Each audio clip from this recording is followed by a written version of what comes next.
To'g'risini aytish kerak. Ertaga kimdir baribir chiqadi-da, bu narsa. 180 gradusga o'zgarib ketdi. Ko'kosh yaxshi bo'lib ketishi kerak. 24 kam 3000 ga yaqin ayollar. O'ziz ham muloqotda bo'lgansiz. Qizimiz pretenziya qilmaganida yana to'polon qilish endi tekshirish o'tkazishi mumkin. Ya'ni bo'lib ketdi. Men to'g'risini aytsam, internetda chiqayotgan ma'lumotlarga ishonmayman. Endi bitta narsa aniq, qizimiz endi shu yerda davolanyapti.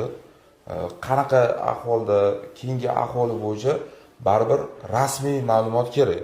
Chunki ichki ishlar tomonidan, mana shu klinika tomonidan baribir chunki men bilmayman-da, chunki hozir gapirayotgan odamlar kimdirdan eshitgan narsasi, eshitmagan narsalari o'zini shaxsiy xusumati uchun ham gapiradigan odamlar deb o'ylayman-da.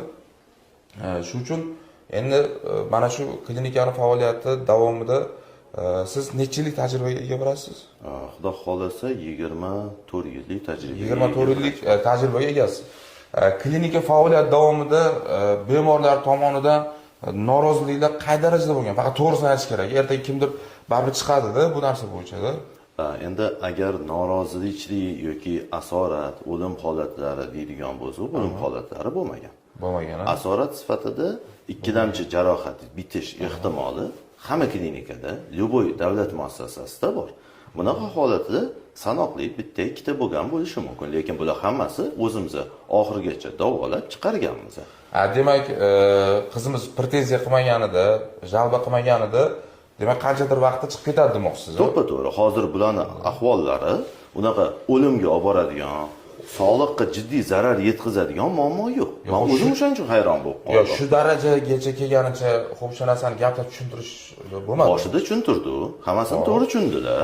Shu где-то 5-6 kun oldin bitta blogermi u, bilmayman kim bo'ladi, bir ayol kishi keldi.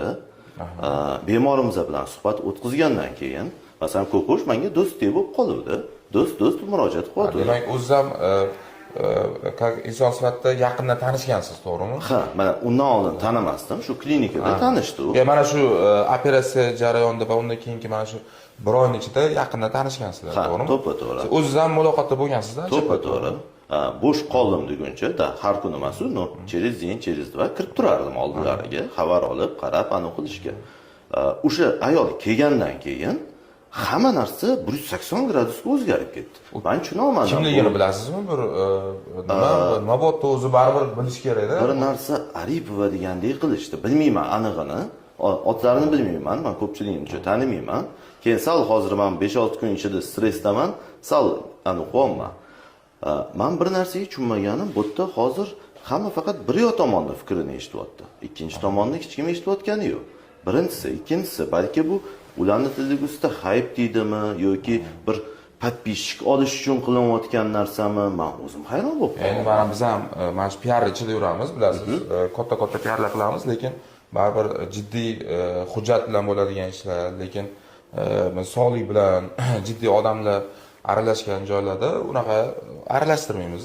Menimcha bu yerda mana shu qizimiz atrofida aralashayotgan odamlar qay darajada bu narsani tushunib, ichiga kirib fikrini bildiryapti yoki janjal qilyapti yoki bilmay turib qolyaptimi? O'sha narsani chunki men 4-5 videolarni ko'rib qo'rqib ketdim, do'stlar. Men chunki yaqinda bilasizlar, bizning o'zimiz boshimizga tushdi shu vaziyat.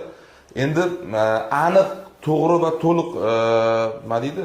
Hamma vaziyatni ochiqlash kerak, chunki bu butun dunyo bo'yicha juda ham bir nima bo'lib ketdi-da, shov-shuv bo'lib ketdi. Lekin men bitta narsaga hayron qolganim, bizning o'zimiz vaziyatimizda ham yoki mana shu vaziyatda ham faqat bir tomonlama ketayotganligi uchun to'g'ri biz o'zimiz ham yordam beramiz, lekin qanaqadir tashqi kuchlar yoki kimdirlar boshini og'ritish shart emas. Misol uchun pul tomonlama, boshqa tomonlamami, hamma san'atkorlar tayyor aka. Agar nimadir xarajatlari bo'lsa, agar imkoniyat bo'lsa, agar qabul qilsalar, o'zlarining oldiga ham kiramiz. Agar gaplash nasib qilgan bo'lsa, uni ham joylashtiramiz. Endi demak, klinikani faoliyati davomida hali bir jiddiy kimdir yozish chiziq qilib yoki qanaqadir shov-shuvli bir negativniy nimadir bo'lmagan. Bunaqa shov-shuvli holatga birinchi marta tushib qoldim. Umumiy olganda nechta odam ishlaydi bu yerda? Xo'p, o'rtacha hisobda meditsina hamma xodimlarni hisobga oladigan bo'lsa, 30 dan oshiq. Demak, 20-30 dan ortiq jamoa ishlaydigan katta kollektiv klinika. Hozir menga aytishdiki, juda ham ko'p tekinga onaxonlarimiz, ayollarimizga bir qanaqadir muolajalar, operatsiyalar qilingan ekan. Shu rostmi? Shu bu rost. Bizada oktyabr oyida bepul ginekologik operatsiyalar aksiyasi boshlangan edi. O'tgan oy oxirida bu aksiyani tugatdik. Nima sababdan boshladi buni? Chunki ginekologik operatsiyalar juda qimmat operatsiyalar hisoblanadi. Hammani ham imkoniyati bo'lmaydi. Shu vaqt mobaynida salkam 3000 ga yaqin ayollarni biz ginekologik kasalliklarini bartaraf qilishga o'z hissamizni qo'shganmiz. 3000 ga yaqin ayollar shu yerda tekinga lechena qilishgan. To'ppa-to'g'ri. Ularda faqatgina to'lov, tekshiruv bilan dori-darmoniga bo'lgan. Boshqa hech qanaqa tam doktor uchun narsa yoki tam ko'yku uchun unaqa narsa olinmagan. Endi Umid aka, buni biz to'g'ri narsa men o'zim Instagramga chiqaraman. Buni mana yana eshityapsiz. Yana qarang, bu noto'g'ri ma'lumot ertaga qanaqadir boshqa bir anaqa chiqib ketmaydi, to'g'rimi? Yo'q, bemalol bizada masalan xohlagan uchrejeniyadan kelib tekshirish o'tkazishi mumkin. Ya'ni Minzdrav, SES bizada hamma narsamizni. Demak do'stlar, bular tomonidan rasmiy ma'lumot kutamiz. Men xudo xolisa umid qilamanki, berilgan ma'lumotlar xato emas deb umid qilaman va hozir ham bitta shovqin bo'lyapti, chiqib bilamiz. Aka, jamoaning ichidan 5-6 vrachlar bilan litsenziyasi hujjatlari bo'yicha bir ko'rib qanaqadir muxlislarimizga shu narsalarni ko'rsatish imkoniyati bor. Bemalol xohlagan vrachga kirib, aniq qilish. Demak, hozir mana Umid aka ruxsatlari bilan men 4-5 vrachlar bilan gaplashaman.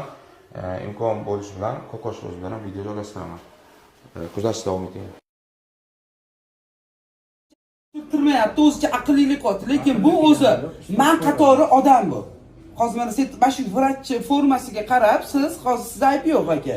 Men просто bu bolani tafsirlab beryapman. Vrach formasida sizga aytayapti, ochishga haqqinglar yo'q deb buyruq berishga haqqi bo'lyapti. Yo'q, ochishga haqqinglar o'zingizlar bilasizlar dedingiz. Hozir videoda hammasi turibdi. Lekin siz bunga haqqingiz, siz mendek odamsiz. Sizni bitta dokumentingiz ham yo'qligini bildim va siz institut qilayotgan odamsiz. Sizni даже operatsioniyaga kirishga qonuniy hech narsa hujjatingiz yo'q. Nimaga siz hozir meni ochib turmaslikka buyruq berasiz? Siz men qatori odamsiz hozir. Umid aka ham chaqirdi. O'sha Umid aka bo'lmasa, mana katta vrachlik Umid aka. Qani kesillar. Ular bo'lmasa, bu yoqda mas'ul kim? Umid akadan bo'lsa. Yo 100 ta 200 ta doktorga faqat Umid aka bittami doktoringiz sizlar? Shu savolimga mana kim hozir sizdan boshqa mas'ul dokumenti bor doktor menga kirsin bu yoqqa. Davay, o'sha ochittiraman, mana dokumentim bor, ochittiraman deydigan. Assalomu alaykum hammaga birinchidan rahmat, menga duo qilib, meni qo'llab-quvvatlab yozayotganlarga. Men abdominoplastika liposatsiya qildirganman 3-mart kuni. Shu bilan 25 kun Skoriyalar kelgan.